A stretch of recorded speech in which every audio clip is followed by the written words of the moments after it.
n'a jamais rêvé d'entendre Dieu? Soit vous avez des problèmes au bras, soit tout le monde a rêvé, que ça soit le cas. Tu n'as jamais rêvé, c'est pas grave. En tout cas, moi j'ai toujours rêvé d'entendre Dieu. Toujours rêvé de... Je vais le poser autrement en fait. Est-ce que vous avez rêvé que Dieu vous parle à un moment où vous avez un choix à faire?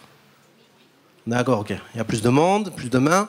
Est-ce que vous avez rêvé à un moment donné que Dieu vous mette en garde alors que vous vous apprêtiez à faire un mauvais choix ou que vous risquiez un danger? Après, c'est trop tard. Mais avant, c'est mieux déjà, quand on est mis en garde. Qui n'a jamais rêvé que Dieu lui dise le sujet de l'examen qu'il n'a pas trop révisé? Comme au premier culte. Vous êtes pareil. Ok. En fait, si vous voulez, on est fait pour entendre la voix de Dieu. On est fabriqué pour entendre la voix de Dieu. D'accord?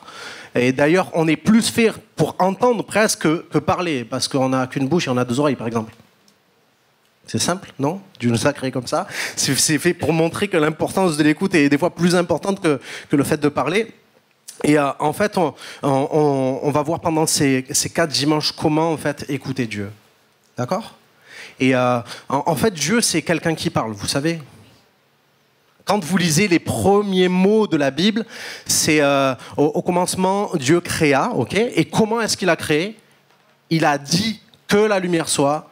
Et la lumière fut, c'est-à-dire Dieu a commencé à parler tout ce qu'on a, tout ce qu'on voit, tout ce qui est autour de nous, tout ce qu'on ne voit pas même, qui nous dépasse, ça a été fait par la parole de Dieu. Et non seulement Dieu a créé par la parole, mais en fait il a désiré montrer que c'est pas simplement une parole qui crée quelque chose, c'était une parole pour communiquer. Donc il a créé l'homme et la femme, Adam et Ève, et puis il a parlé à Adam. Et puis après, il a parlé à Ève, et les deux n'ont pas trop écouté. Et puis il a parlé à leurs enfants, Caïn et Abel, et puis il y en a un qui n'a pas écouté non plus. Et puis il a parlé à un gars qui s'appelle Abraham, et puis ce gars c'est devenu une famille, il n'avait pas d'enfants, et puis il a parlé à ses enfants, ses petits-enfants, ses arrière-petits-enfants, il a parlé à des nations, il a parlé à des prophètes, il a parlé à des prostituées, il a parlé jusqu'à un moment donné amener la naissance de Jésus. Et devinez quoi? Le Fils de Dieu s'appelle la parole faite chair. C'est bon. Et ce fils, il est venu et il a parlé lui aussi. Et puis il a parlé à des gens qui ont parlé à des gens qui ont parlé à des gens. C'est bon, c'est acté en fait que Dieu parle. Donc du coup maintenant, ça étant acté, on a besoin de savoir qu'est-ce que c'est que l'écoute, d'accord? On a besoin de croire que Dieu veut écouter. Et le titre du message d'aujourd'hui, c'est « Passer du rêve à la réalité ».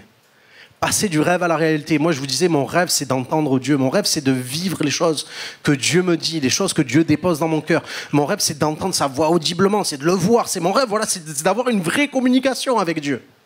Une communication toujours plus grande, en fait. Et je sais que c'est dans le cœur de Dieu, c'est dans sa volonté. Je vous ai montré depuis la création jusqu'à aujourd'hui, Dieu parle, en fait. Et il veut continuer. Et il veut te parler, en fait. D'accord? Quand je vous parle de rêve, à qui vous pensez dans la Bible? Non, il y en a qui n'étaient pas là la semaine dernière, quoi. De Joseph, ok? Joseph, il y a beaucoup de Joseph, en fait. Et donc Joseph, le fils de Jacob, vous êtes d'accord avec ça? Le Joseph, le fils de Jacob, qui a fait des rêves. C'est bon? Le Joseph, le fils de Jacob, qui a fait des rêves, qui a fait un séjour en Égypte. C'est bon, on est d'accord avec ça? Ok, on va lire son histoire. Matthieu, chapitre 1, verset 16.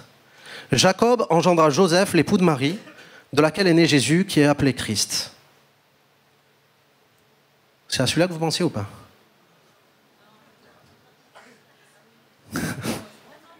D'accord. En fait, il y en a qui ne suivent pas. Là, je vois comment ça ne suit pas, en fait. Je vais le refaire. J'aurais dû entendre... Qu'est-ce qu'il dit, en fait? Tu vois? Et en fait, ce Joseph, bon, on va continuer à lire son histoire. C'est l'époux donc de Marie. Il est bien fils de Jacob, il a bien fait des rêves, il a bien été en Égypte, si vous lisez l'histoire. Mais en fait, c'est l'époux de Marie qui est la mère de Jésus. D'accord? Voici de quelle manière arriva la naissance de Jésus-Christ. Marie, sa mère, était fiancée à Joseph. Or, avant qu'ils aient habité ensemble, elle se trouva enceinte par l'action du Saint-Esprit. Joseph, son fiancé, qui était un homme juste et qui ne voulait pas l'exposer au déshonneur, se proposa de rompre secrètement avec elle. Comme il y pensait, un ange du Seigneur lui apparut dans un rêve et dit « Joseph, descendant de David, n'aie pas peur de prendre Marie pour femme, car l'enfant qu'elle porte vient du Saint-Esprit. Elle mettra au monde un fils et lui donnera le nom de Jésus, car c'est lui qui sauvera son peuple de ses péchés. » Amen. Ok ? On n'est pas à Noël, hein, t'inquiète pas, et je ne me suis pas trompé sur le calendrier, on est bien au mois de mars, et on va parler quand même de la nativité, on va parler de ce Joseph. En fait, vous voyez, quand j'ai dit à qui vous pensez quand je parle de rêve dans la Bible, la plupart d'entre nous a pensé à Joseph. Mais pas celui-là, l'autre, vous voyez, le Joseph, la star, le numéro 11 de l'équipe de Jacob. Tu vois, celui qui aurait bien été utile il n'y a pas longtemps. Il n'y a que les supporters du PSG qui comprennent, c'est pas grave. Numéro 11, c'est pas grave. Allez hop. Donc Joseph, on n'a pas pensé au petit Joseph, le charpentier de Bethléem, vous voyez, ou de Nazareth à un moment donné, mais on a pensé au grand Joseph, le super-héros, vous voyez, le gars qui a influencé la destinée d'une nation et tout ça. Mais en fait, je voudrais juste te dire que pour écouter Dieu, le premier principe pour moi qu'on a besoin d'entendre, c'est Dieu me parle à moi. D'accord ? Dieu me parle à moi. Dieu veut te parler à toi. D'accord ? C'est bon ?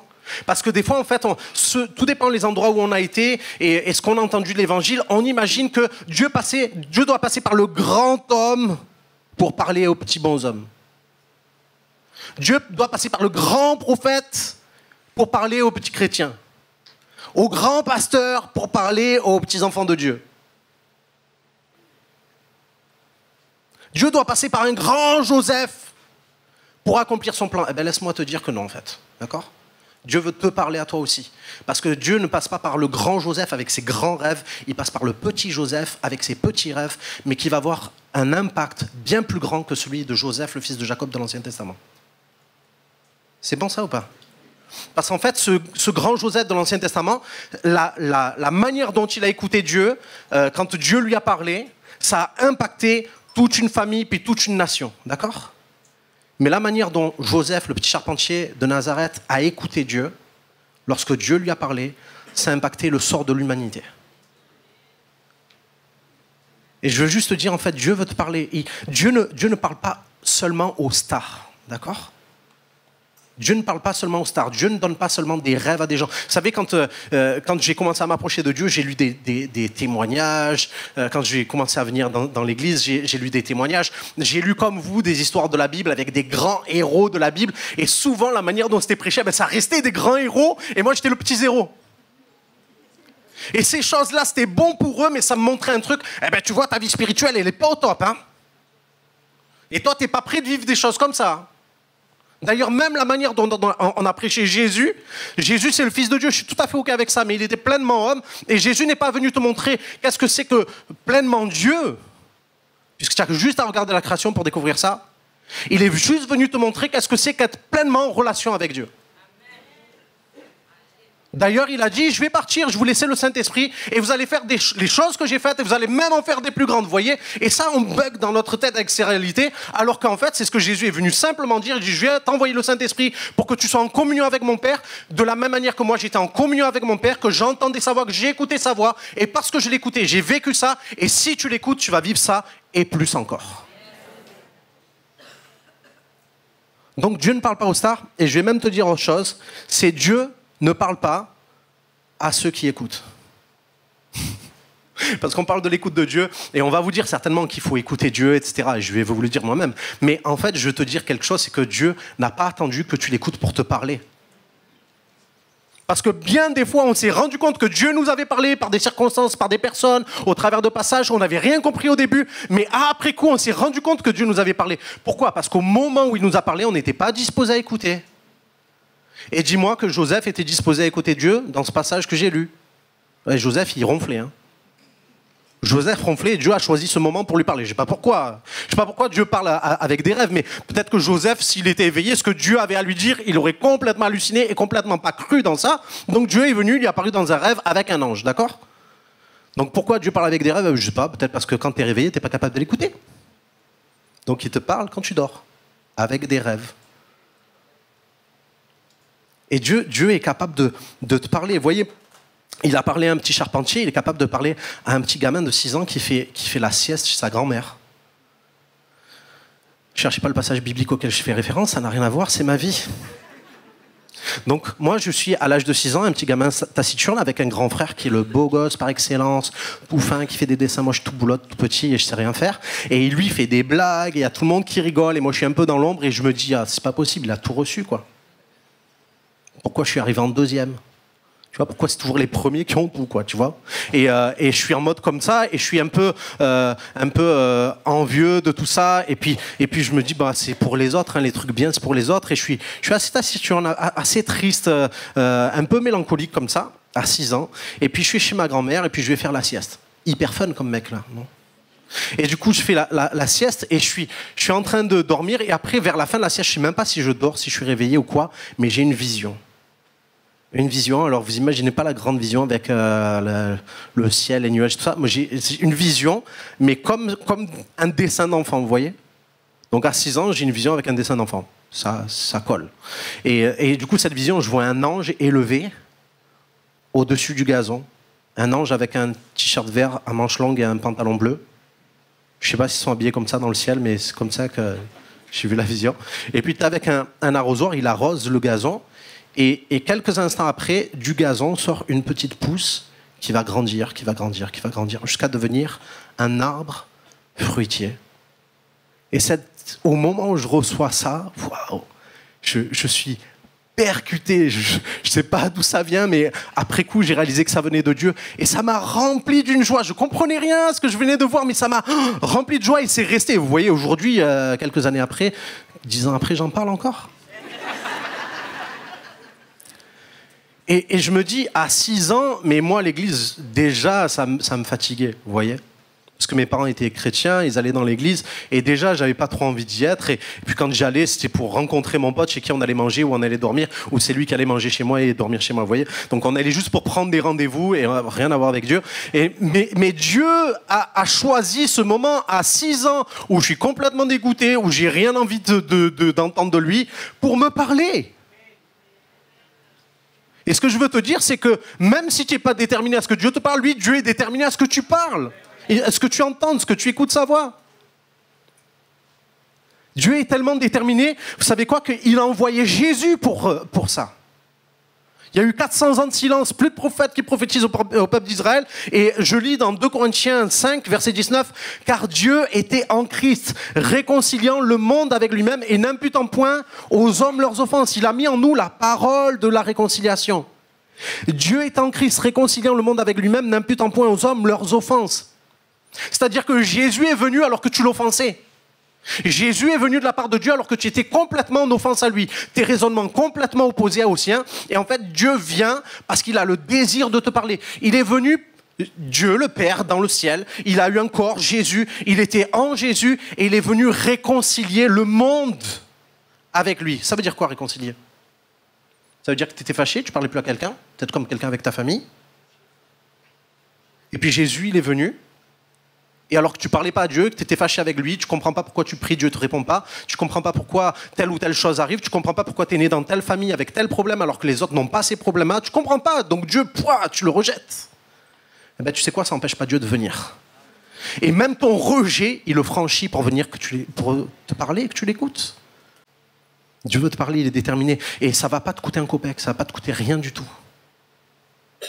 Parce que moi, je n'ai pas fait d'effort pour que Jésus vienne vers moi. Par contre, lui, il a quitté son ciel de gloire pour venir vers moi. Vous voyez ? Moi, je n'ai pas fait d'effort pour mourir à la croix, mais lui, il les a fait, les bornes. Pour franchir la distance qui me séparait de Dieu, de l'écoute de Dieu. Et il est venu jusqu'à moi et son amour m'a bouleversé. Et ça ne va pas te coûter rien du tout. Vous avez déjà entendu parler des appels en PCV ? Ça ne m'est jamais arrivé. Hein. De toute façon, je raccroche direct, si c'est ça. Appel PCV, c'est les gens qui t'appellent et en fait, ils n'ont pas de quoi payer. Donc, ils disent, c'est la personne que j'appelle qui va payer pour moi. Donc, en fait, tu vas payer pour écouter l'autre, quoi, tu vois. Ben, Dieu, il ne fait pas d'appel en PCV. Jésus a payé le prix. Jésus a payé le prix de la communication. Il a payé le prix de la communication. Je vais le répéter, il a payé le prix de la communication. Parce que des fois, tu te dis, ouais, mais il faut que je fasse ci, il faut que je fasse ça, il faut que je paye, il faut que je ci, pour que Dieu me parle. Et Dieu, c'est pas un voyant. Hein. T'as pas besoin de le payer pour ça. Hein. Mais lui, il veut te parler. Et il veut te parler de ton avenir, il veut te parler de ton présent, il veut te parler de ton passé, il veut te parler de ses solutions. D'accord? Donc, Dieu veut te parler, c'est bon, c'est acté. C'est un principe de base. Donc pour écouter Dieu, il faut croire qu'il veut nous parler, en fait. Parce que si tu ne crois pas qu'il veut te parler, tu risques de passer à côté. Et comment est-ce que Dieu parle, en fait? Ça, c'est le deuxième point. Dieu parle à tous, on l'a vu, ok? Dieu parle à tous, il parle de tout. Et il veut parler de toutes les manières, d'accord? Dieu parle à tous, il ne parle pas aux super-héros, il ne parle pas aux super-prophètes. Dieu est capable de te parler à toi, là, maintenant. De te donner une vraie parole là maintenant, d'entendre sa voix, d'entendre quelque chose de pertinent, d'entendre quelque chose qui vient toucher ta situation. Maintenant, toi, là où tu es, ici ou sur ta banquette ou devant ton ordi ou quel que soit l'endroit où tu es. Et il peut te parler de tout. Moi, quand je lis l'histoire, Dieu vient et il parle à Joseph de son couple. Il est fiancé avec une fille, Marie, et elle est enceinte et lui, il l'a pas touché. Donc, je te laisse faire le raccourci de comment est-ce que ça peut arriver, ce genre de choses. Donc, Dieu vient lui parler de comment tu gères quand tu as l'impression d'avoir été trompé, par exemple. Comment tu gères ton histoire de couple. Et après, il va lui dire, il va lui parler de son fils, mais pas son fils naturel, son fils adoptif. Et là, on a plein de familles reconstituées et tout ça dans le monde aujourd'hui. Hein. Et des fois, tu te dis, ouais, comment je vais faire? Est-ce que Dieu il peut me parler de ça? Mais bien sûr qu'il peut te parler de ça. Demande à Joseph. Famille reconstituée. Et puis il va lui parler aussi à un moment donné, vous savez que, je rappelle juste le côté par rapport à l'Égypte, Joseph à un moment donné, il y a Hérode qui va être en rogne parce que Jésus c'est le fils de Dieu, mais c'est le roi des Juifs aussi. Et comme ça lui a été annoncé et que lui il se pense être le roi, il se sent un peu en danger par rapport à ça. Donc en rogne il va vouloir mettre à mort tous les enfants nouveau-nés de cette période, y compris Jésus. Et là, Dieu va envoyer un autre rêve à Joseph et va lui dire, Joseph, tu sais quoi? Prends tes clics et tes claques et dépêche-toi de partir en Égypte parce que sinon, l'enfant que porte Marie, il va être tué. Okay, donc il y a file en Égypte parce que l'enfant va être tué. Et en fait, ce qui va se passer, c'est qu'il va l'écouter, il va partir. Et des fois, tu te dis, ouais, mais est-ce que Dieu il peut me donner une direction? Est-ce que Dieu il peut me parler de mon quotidien? Des fois, on pense que Dieu est trop occupé pour nous parler, mais en fait, Dieu n'est pas trop occupé. Dieu te dit, mais toi, si tu n'es pas trop occupé, je vais te parler. Et je vais te donner la direction que tu attends. Donc, comment Dieu parle? Dieu, lui, il parle de tous les sujets, à tout le monde, et de toutes les manières. Quand je lis le passage, Dieu, il va parler à Joseph, il va lui parler par un rêve une première fois, par un rêve une deuxième fois, par un rêve une troisième fois, par un rêve, vous lisez le passage 1, Matthieu 1 et 2, par un rêve une quatrième fois. Il va lui donner un rêve pour garder Marie, il va lui donner un rêve pour partir en Égypte, il va lui donner un rêve pour revenir en Égypte, il va lui donner un rêve pour quand il arrive en Judée, pour pas rester là où il était, mais pour aller s'installer à Nazareth. Dieu lui a donné des rêves, des rêves, des rêves. Parce que... je sais pas moi, pourquoi il lui a donné des rêves? Peut-être parce qu'il écoutait que les rêves. En tout cas, ce que je sais, c'est que Dieu veut parler un langage que tu vas comprendre. D'accord? Si je venais et que je vous parlais en chinois aujourd'hui, à part nos amis chinois, il n'y aurait pas trop d'amis qui seraient contents, tu vois? Parce que tu viendrais, il y aurait peut-être une présence, mais tu comprends rien, tu vois? Et en fait, mais ce que Dieu veut, lui, c'est de parler un langage que tu comprends. Et à cette époque-là, je ne sais pas si vous avez lu le livre des Actes et si vous avez lu les Évangiles, mais le nombre de fois où il est question d'anges qui apparaissent, mais c'est impressionnant. Qui c'est qui a vu des anges ici?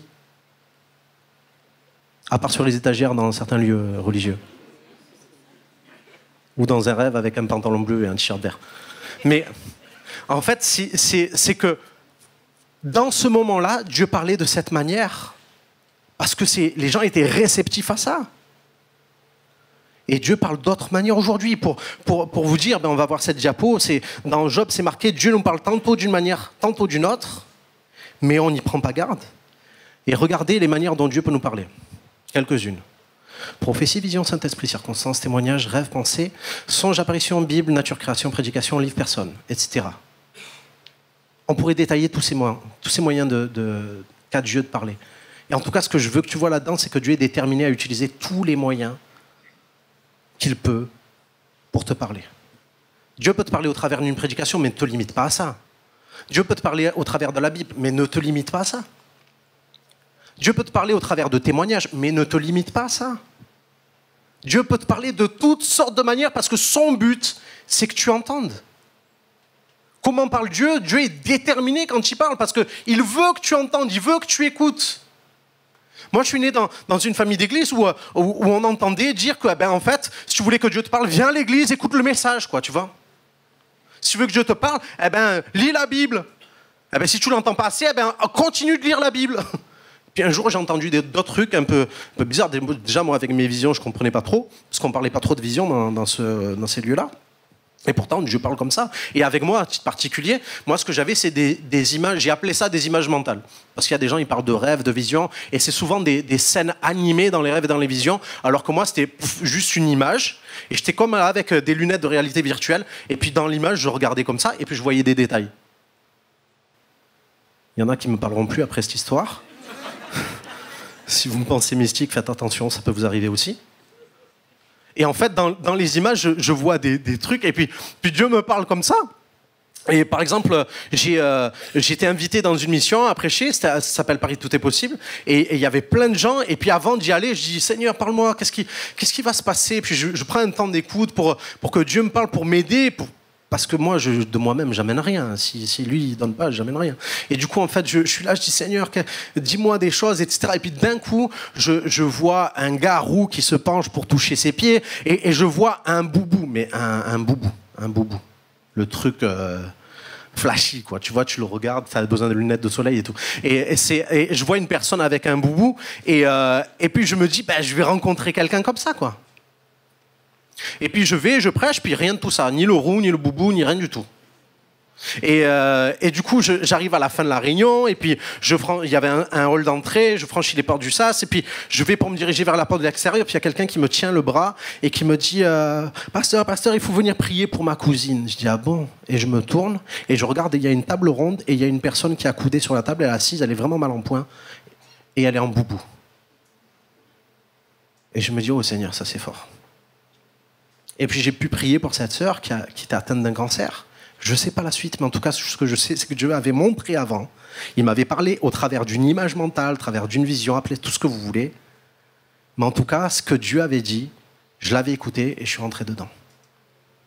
Et ça a été... Souvent, Dieu m'a parlé comme ça. Je lui ai dit, à 6 ans, c'est arrivé, c'était une image mentale déjà. Et puis après, quand je suis arrivé, que j'ai commencé à demander à Dieu de me parler, souvent, il m'a parlé comme ça. Et puis, il y a quelques mois, en fait, je vais vous dire quelque chose que j'ai reçu. Je prends des temps de silence, parce que un principe aussi, pour écouter Dieu, il faut arrêter de parler. Des fois, on va dans notre chambre. Quand tu pries, entre dans ta chambre, ça on le connaît. Hein. Ferme ta porte et ton Père qui est là dans le secret, tu pourras le fatiguer. Et on y va, Seigneur, tu sais ma vie, c'est mon boulot, c'est ma femme, c'est mes enfants, Seigneur, tu sais les enfants que j'aurai, Seigneur, tu sais le... Ouh, amen. Et puis on claque la porte en sortant. Hein. Et là, Dieu, il fait, ah. Ben oui, on a pris le temps de parler, mais pas le temps d'écouter. Donc on prend des temps de silence, parce que si tu veux écouter Dieu, il faut prendre des temps de silence. Il faut juste prendre le temps de l'écouter. Prendre le temps, vous voyez, des fois on est dans la louange, on loue Dieu. Moi, souvent, dans des moments de louange, je dis rien. Je loue Dieu, et puis après, il y a la présence, et puis je me dis, mais en fait, je crois que Dieu veut me dire aussi qu'il est content que je l'adore, par exemple. Ça vous choque peut-être ce que je dis, mais en fait, je crois que Dieu est content quand on l'adore, il veut nous le dire aussi. Et du coup, voilà, dans un temps de silence, je retiens ça. Maintenant que tu comprends, quand je te parle avec des images, ça c'est au bout de 18 ans de conversion, mais il y a des gens qui sont beaucoup plus doués que moi, hein, ça peut arriver au bout de 2 mois, ou moins. Maintenant que tu comprends, quand je te parle avec des images, qu'est-ce qui t'empêchera d'entendre ma voix? C'est une pensée qui me vient, ok? Et puis là, waouh, je suis choqué, je comprends que Dieu va me dire quelque chose, mais d'une manière différente. Il va me parler, il va continuer à me parler avec des images, mais il va me faire entendre sa voix. Je ne savais pas ce que ça voulait dire. Et puis en fait, je l'ai découvert quelques temps après. J'étais invité pour aller à une mission à Avignon. Et oui, Dieu me parle souvent quand je vais dans des missions, parce que j'ai besoin encore plus de l'entendre à ce moment-là, vous voyez? Parce que quand on a des échéances et quand on est en mode galère et je flippe, etc., Dieu veut parler. Okay, et j'étais là en train de prier Dieu, etc. Et puis pour la première fois de ma vie, j'avais ce que j'ai appelé des flots de paroles, c'est-à-dire ben, comme je suis en train de vous parler comme ça, mais pas de l'extérieur à l'intérieur. C'est-à-dire, j'entendais Dieu qui me disait des trucs comme ça, et puis je notais au fur et à mesure. Et je vous le livre, je vous dis, c'est mon cahier. Si tu veux acheter un cahier aussi, fais-le. Tu peux prendre un bleu, hein, le noir, c'est pas obligé. Et là, d'un coup, j'entends cette parole, c'est « Tu me demandes encore si je vais faire quelque chose avec toi ?» Tu me demandes encore de confirmer si je vais faire quelque chose au travers de toi, malgré tes manquements, tes fautes. Ce que je t'ai dit, ça, il m'avait dit juste ça avant. Tu ne manqueras de rien, devrait te suffire. C'est à partir de cela que tu dois cheminer. Ce que je te dis est un point de départ, un nouveau point de départ et un point de nouveau départ. À méditer. Ce qui signifie que ce qui s'est passé avant n'est plus à prendre en compte. Le point de départ n'est pas du bricolage avec qui tu es, avec ce que tu fais ou ce que tu as fait, ce que tu dis ou ce que tu as dit, ce que tu penses ou ce que tu as pensé. Le point de départ est ce que je suis et ce que je dis et ce que je pense. Mes pensées sont au-dessus de tes pensées. Elles ne supportent pas de concurrence. Et j'arrête là, parce qu'il y a la suite, mais j'arrête là. Et je peux vous dire que c'était la première fois, ce jour-là, en décembre, que Dieu me parlait avec des flots de paroles. La première fois. Et je pourrais vous en lire d'autres, mais voilà, il y a des choses qui me concernent, qui sont personnelles. Mais ce que je veux vous dire, c'est que ne limitez pas Dieu à une manière de vous parler. Ne pensez pas que Dieu veut parler aux autres. Il veut vous parler à vous, il veut te parler à toi, et il peut te parler de toutes les manières possibles, en fait. D'accord ? Il peut te parler de toutes les manières possibles. Donc, pour certains, en fait, ce que j'ai dit là, les temps de silence, noter des paroles, des flots de paroles, des images, des visions, des rêves, tout ce que vous voulez, la parole, Dieu me parle au travers de tout ça, c'est déjà quelque chose qui est dans votre vie. Et pour certains, non. Et je veux juste t'annoncer qu'il y a des gens qui n'ont pas entendu la voix de Dieu jusqu'à aujourd'hui. Ben, tu vas entendre la voix de Dieu. D'accord ? Tu vas entendre Dieu te parler. Tu vas ressentir des choses que Dieu veut te dire. Tu vas avoir des pensées que tu n'as jamais eues. Je veux juste le semer et te donner l'idée pour que ça arrive. D'accord ? Et du coup, Et les autres, ils ont entendu la voix de Dieu, mais ils voudraient rentrer, passer du rêve à la réalité, passer du rêve de « Waouh, ce que j'ai entendu, c'était fantastique, comment est-ce que je vais rentrer dans la réalité de tout ça ?» D'accord ? Et ça, c'est ma deuxième partie. Donc, comment est-ce que je vais vivre ça ? Ben, l'écoute, quand est-ce que ça devient réalité ? Dieu me parle, c'est le rêve. L'écoute, quand est-ce que ça devient réalité ? J'ai mis ce premier point, je veux le croire. Je veux le croire. En fait, parce que des fois, on reçoit des pensées de Dieu. Je ne sais pas si vous êtes comme ça. Des fois, vous avez prié et puis vous avez une réponse de Dieu et vous êtes là en train de dire « Non, c'est trop beau, c'est pas possible. C'est pas possible. Ça vient de moi. » Ok ? Et tu es en mode « Est-ce que ça vient de moi ? Est-ce que ça vient de Dieu ? Est-ce que ça vient de Dieu ? Est-ce que ça vient de moi ?» Je suis en galère en fait. Parce que je ne sais pas du tout, est-ce que c'est Dieu, est-ce que j'ai bien écouté, est-ce que j'ai bien entendu, etc. Et en fait, on est en mode réflexion, mais il va falloir à un moment donné que tu arrêtes de te poser la question, est-ce que c'est de Dieu ou est-ce que c'est pas de Dieu, et que tu décides de croire, je veux croire que c'est de Dieu. C'est bon ? Je mets un terme par la foi. Parce que la foi vient de ce qu'on entend. Donc en fait, Dieu, il est responsable de ce que tu vas entendre. Maintenant, ta part, c'est de réceptionner, de garder la foi qui est venue avec ça.